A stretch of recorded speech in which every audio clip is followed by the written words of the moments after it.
উচলি চলিয়া মন বিচার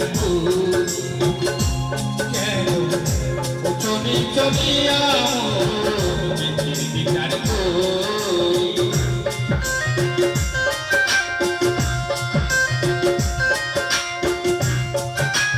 পাগল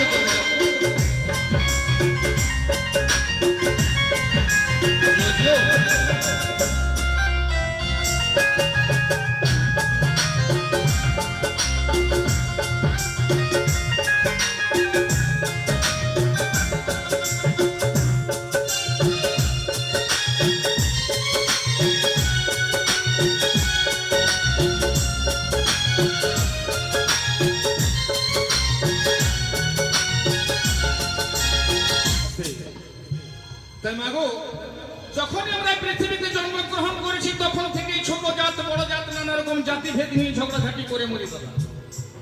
দেখবেন হিন্দু মুসলমান মন্দির মসজিদ নানা রকম ঝগড়াঝাটি করে মরি, কিন্তু একটা কথা লক্ষ্য করবেন, আপনি মরে গেল যেখানে যাবেন, আমি মরে গেল সেইখানেই যাব। তাই কোন মহাপুরুষ বলেছেন, দাদা হিন্দি বুঝতে পারবে একটা, তাই কোন মহাপুরুষ বলেছেন, तुम अगर मुसलमान को दफनाओ तो हम हिंदू को जलाएंगे, तुम मनाओ ईद तो हम दिवाली मनाएंगे। तुम अगर मुसलमान को दफनाओ तो हम हिंदू को जलाएंगे, तुम मनाओ ईद तो हम दिवाली मनाएंगे। तो क्यों मेरे भाई, क्यों मेरे दोस्त, मंदिर मस्जिद और जात पात की लड़ाई? तुम हमको कुरान सिखाओ, हम तुमको गीता सिखाएंगे।